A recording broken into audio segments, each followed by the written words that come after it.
Trending. Social media is awash with reactions over a tweet made by the Department of State Services requesting X Corporation to deactivate the account of activist and politician Omoyele Sowore over a post the agency claims is a threat to national security. The DSS made the demand in a letter posted on X, accusing Sowore of posting a tweet on August 25th, which contains misleading information that disparages and ridicules President Bola Ahmed Tinubu. In the post, Sowore called the president a criminal and accused him of lying shamelessly about a lack of corruption. The DSS claims that Sowore's tweet has caused widespread condemnation and could lead to public protests, threatening national security and damaging the country's reputation. The agency also argued that Sowore's post violates several Nigerian laws, including the Criminal Code Act and the Cybercrimes Act, which prohibit false information, hate speech, and online harassment. And I'll read a part of the DSS tweets they wrote on X.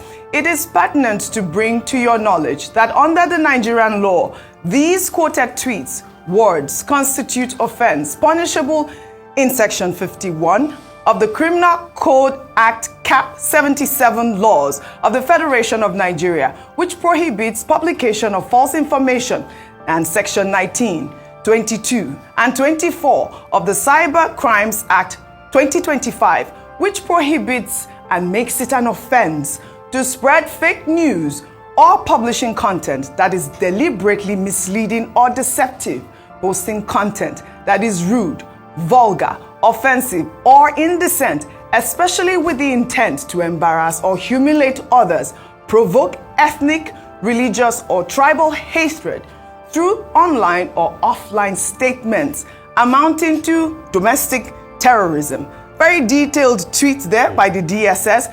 However, in a show of defiance, activist Omoyele Sowore vowed not to delete his controversial tweet. He described the letter from the DSS as an act of national disgrace, an assault on institutions, and on common sense. Sowore claimed he anticipated the letter, pointing to a protest last Tuesday by a group of, he says, hired DSS protesters who had chanted for his arrest and urged him to leave Tinubu alone.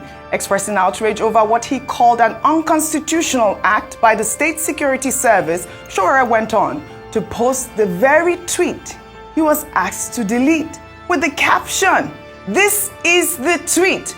This morning, X, formerly Twitter, officially contacted me about the despicable threat letter they received from the lawless official DSS over my tweet below on Tinubu. One option I will not be taking is deleting that tweet. Thank you at X." Dr. Bati, I'll come to you, but let me just quickly take one reaction to Sowore's tweet. And this is a concerned X user who wrote, "In all sincerity, calling the president a criminal is not right in any way. No court of any jurisdiction has pronounced him as one. I mean, why labeling him one?" Go ahead, Dr. Bati. Okay, two ways to look at this.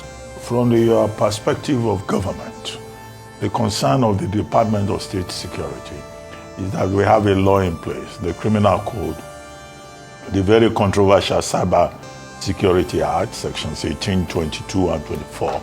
Section 24 being the most controversial, particularly as it has been applied by the police.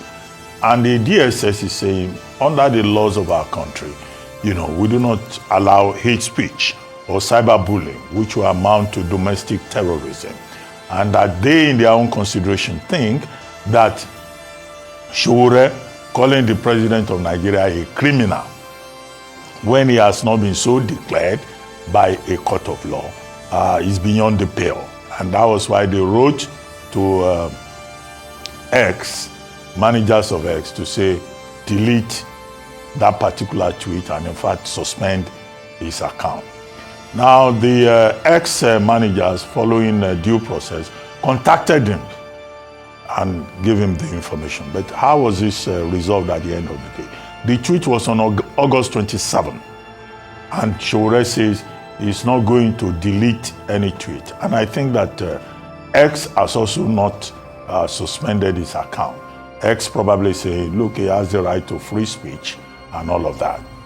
However, he went a step further to say he's defiant, that he's been persecuted by the Nigerian government. And his supporters will say that, in fact, there's probably a case of persecution here from the protest at the toll gate, NSAS, from NSAS protest to arraignment in court to, invitations by the police. And now he says the DSS has also now joined. But that the struggle for him continues. Whether they imprison him or they take him to court or they delete his Facebook account or they delete his X account, that he is committed to the struggle. So, people like Sowore, they are of a different type. He's also an opposition politician. And he says, this is where I stand in this matter. So where do you draw the line, theoretically now, between the right to free speech and the laws of the land that talk about his speech, and where is the responsibility of government in enforcing these laws? It's a very tight rope. There's no way you will swing and you will not end up, being accused of taking sides in the matter.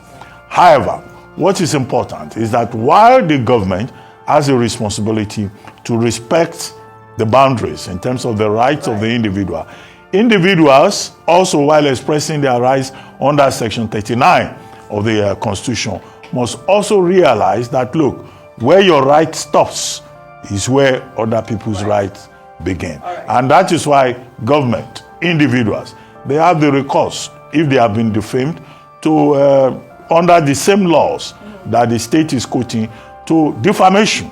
The president of Nigeria can sue. If you call him a criminal, you can be asked to come and prove it in a court of law.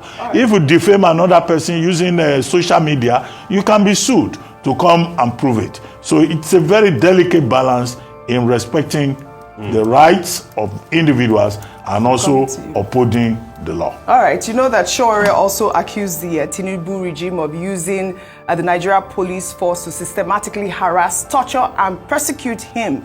These tweets have gone viral. Rufai, I'd like to just highlight this. The DSS is a secret service institution that investigates crimes against the state. They are also empowered to protect the president. So this might sound really, strange to a lot of people, but however, the DSS is doing their job. And I'd like to also take another tweet before I come to you.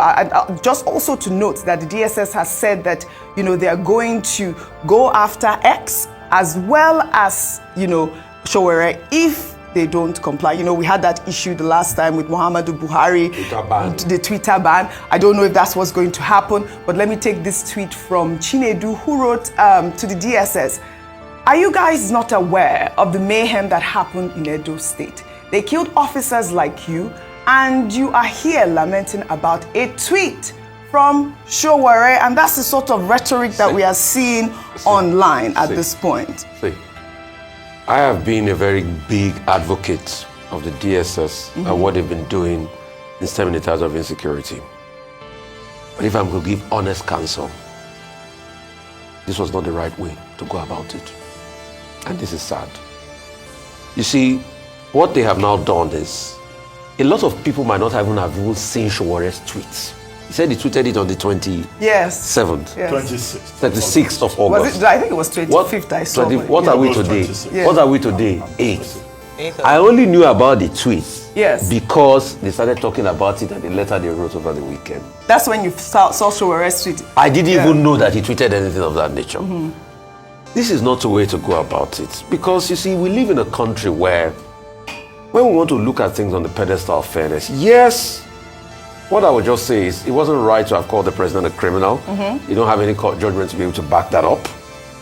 But secondly, the other part of the tweets, what the president also went to see in Brazil, that corruption is gone. Corruption is not gone from Nigeria.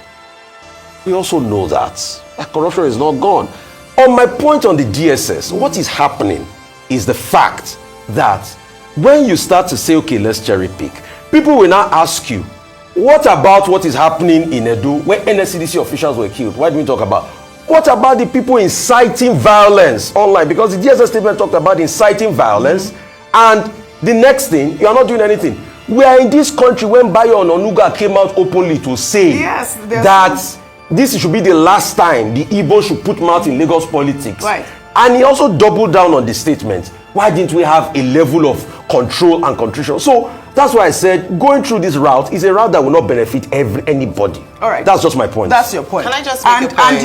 And highlighting what Rufai has said, Yes, which is quite highlight, yeah. The fact that there are so many other ex-users that have made these sort of derogatory remarks or even, statements, it's quite apt because the DSS should go after everybody and not cherry pick, which I like as well. But I would like for you to buttress the point I was making. I just wanted to say that for me, what would really matter would be when Sowore made the statement, after the clarification or before. He made it before. Before the clarification. So, okay, it was before the clarification, then I can understand why he put it. But following the clarification, I do believe that if he continues down that path, then he's just deliberately wanting to attack what has already been clarified. Yes, it's not a good look for the president's statements to be frequently clarified, but he does have the right to do so. He does. You can speak off the cuff, and then you can clarify your statement in his defense, because we've seen situations where they make a statement and they stand by that statement. Irrespective, so do whatever you want to do. They stand by that statement. So following the facts, then I would say, okay, I understand where they're coming from, but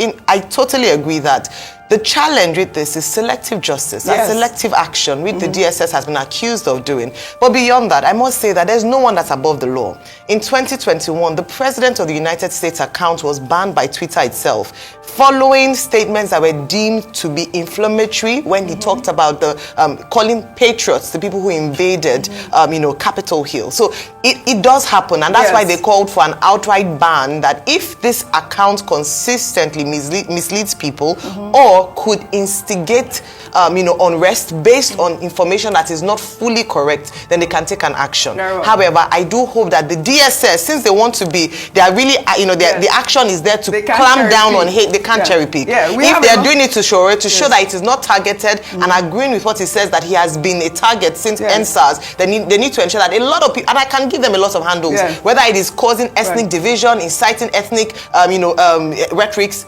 There are a lot on So the social media. Cyber Crimes Act just came into law, right? And we hope that we follow up with the DSS and they follow those, accounts that have, shared inflammatory statements, bigoted statements that we have seen so far, government officials as well. And like I said, the DSS is an institution that investigates crime. They're well within their right to investigate anything that they deem to be a crime.